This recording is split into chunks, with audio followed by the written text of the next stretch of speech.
கர்த்தருக்கு ஸ்தோத்திரம். கர்த்தராகிய இயேசு கிறிஸ்துவின் இன்ப நாமத்தில் இனிய வாழ்த்துக்கள். இன்றைய தியானத்திற்காக ஜெபித்த பொழுது தேவன் தந்த வசனம் தானியேலின் புஸ்தகம் 6ஆம் அதிகாரம் 22ஆம் வசனம்.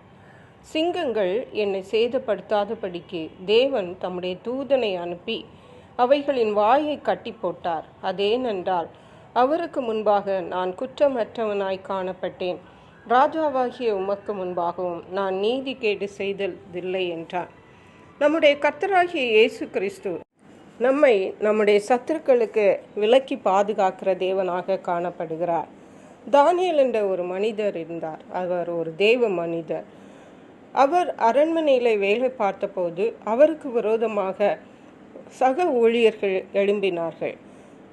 எழும்பி அவரிடத்தில் குற்றம் கண்டுபிடித்து ராஜாவிடத்தில் சொல்லி அவரை கொலை செய்ய வேண்டும் என்று சதி திட்டம் தீட்டினார்கள். ஆனால் அவர்கள் எவ்வளவு தேடியும் தானியேலிடத்தில் எந்த ஒரு குற்றமும் அவர்களால் கண்டுபிடிக்க முடியவில்லை. மாறாக தானியேல் தன் தேவனிடத்தில் தினமும் 3 வேளையும் ஜெபிப்பதை அறிந்து அதை ஒரு குற்றமாக கருத வேண்டும் என்று அவர்கள் சதி திட்டம் தீட்டி ராஜாவிடத்தில் போய், ராஜாவே, உம்மை தவிர 30 நாள் வரைக்கும் யாரும் எந்த தேவனையும் வணங்கக்கூடாது என்று சொல்லி ஒரு கட்டளை பிறப்பிக்க வேண்டும் என்று சொன்னபோது ராஜாவும் அதற்கு இணங்கி கட்டளை பிறப்பித்தார்.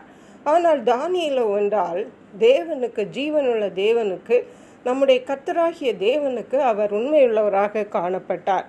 ஆகவே ராஜாவின் கட்டளைக்கு அவரால் கீழ்ப்படிய முடியவில்லை. அவர் அனுதினம் செய்வது போன்று தினமும் ஜெபித்து 3 வேளை தேவனிடத்தில் ஜெபித்து வந்தார். இதை பார்த்த அவருடைய சக ஊழியர்கள் ராஜாவிடத்தில் போய், தானியேல் உம்முடைய கட்டளைக்கு கீழ்ப்படியவில்லை என்று சொல்லி அவரை சிங்க கபிலை போட வேண்டும் என்று சொன்னபோது ராஜாவுக்கு அதை மறுக்க முடியாமல் ராஜா தானியேலுக்கு உதவி செய்ய நினைத்த போதிலும் உதவி செய்ய முடியாத சூழ்நிலையில் தானியேலை சிங்க கபிலை போட்டார்கள். அப்பொழுது என்ன நடந்தது பாருங்கள். நாம் வாசித்த இந்த வசனம், சிங்கங்கள் என்னை சேதப்படுத்தாதபடிக்கு தேவன் தம்முடைய தூதனை அனுப்பி அவைகளின் வாயை கட்டி போட்டார். ஹல்லேலூயா. சிங்க கபியில் இருக்கிறது சாதாரண காரியம் அல்ல. நாம் அதை சற்று கற்பனை பண்ணி பார்ப்போமானால் எவ்வளவோ ஒரு நிர்பந்தமான நிலைமை. ஆனால் அந்த சூழ்நிலையிலும் தேவன் தானியேலை மறவாமல் தன்னுடைய தூதனை அனுப்பி சிங்கங்களின் வாயை கட்டி போட்டார் என்று பார்க்கிறோம். தானியேலுக்கு எந்த ஒரு சேதமும் வராதபடி அவர் பாதுகாத்தார். அப்படியாக தானியேல் சொல்லிவிட்டு, ஏனென்றால் அவருக்கு முன்பாக நான் குற்றமற்றவனாய் காணப்பட்டேன், ராஜாவாகிய உமக்கு முன்பாகவும் நீதிகேடு செய்ததில்லை என்று சொன்னான். ஹல்லேலூயா. அருமையான கர்த்தருடைய பிள்ளைகளை, நாம் உண்மையாய் கர்த்தரை தேடுகிறவர்களானால், உண்மையாய் தேவனுடைய பிள்ளைகளானால், நிச்சயமாகவே நமக்கு ஒரு ஆபத்து வரும் பொழுது, நமக்கு ஒரு சோதனை வரும் பொழுது, நம்முடைய சத்துருக்கள் நமக்கு விரோதமாக எழும்பும் பொழுது தேவன் நமக்காக உதவி செய்வார். அவர் நமக்காக எழும்புவார். அவர் நமக்கு வெற்றியை தருவார், விடுதலையை தருவார். ஹல்லேலூயா. அதை தான் 124ஆம் சங்கீதம் 1-2 வசனங்களை வாசிக்கும் பொழுது, மனுஷர் நமக்கு விரோதமாய் எழும்பின போது கர்த்தர் நமது பக்கத்தில் இராவிட்டால், கர்த்தர் தாமே நமது பக்கத்தில் இராவிட்டால் அவர்கள் கோபம் நம்மேல் எரிகையில் நம்மை உயிரோடே விழுங்கி இருப்பார்கள். ஹல்லேலூயா. எந்த மனுஷர்கள் நமக்கு விரோதமாக எழும்பலாம். ஒருவேளை நம்மோடு நம்ம விடவும் பலசாலிகளாக இருக்கலாம்.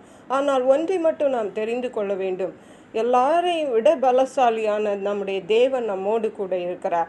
ஆகவே நம்முடைய சத்துருக்களின் கைகளுக்கு தேவன் நம்மை விலக்கி விடுவிப்பார் என்பதுதான் உண்மை. அவர் நம்மை பாதுகாப்பார். கர்த்தர் தாமே இந்த வார்த்தைகளை ஆசீர்வதிப்பாராக. ஜெபிப்போம். எங்களை கிருபை நேசித்து பாதுகாத்து வழி நடத்துகிற எங்கள் அன்பின் தகப்பனே, ஆசீர்வதிக்கப்பட்ட இந்த நல்ல நாளுக்காக நன்றி.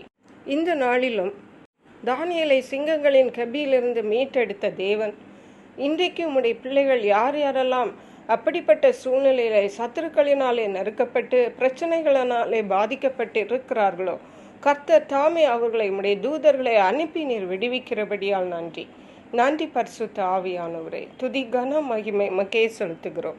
மீட்பரும் இரட்சகருமாகிய இயேசு கிறிஸ்துவின் இன்ப நாமத்தில் ஜெபிக்கிறோம் எங்கள் அன்புள்ள பரமபிதாவே. ஆமென். God bless you.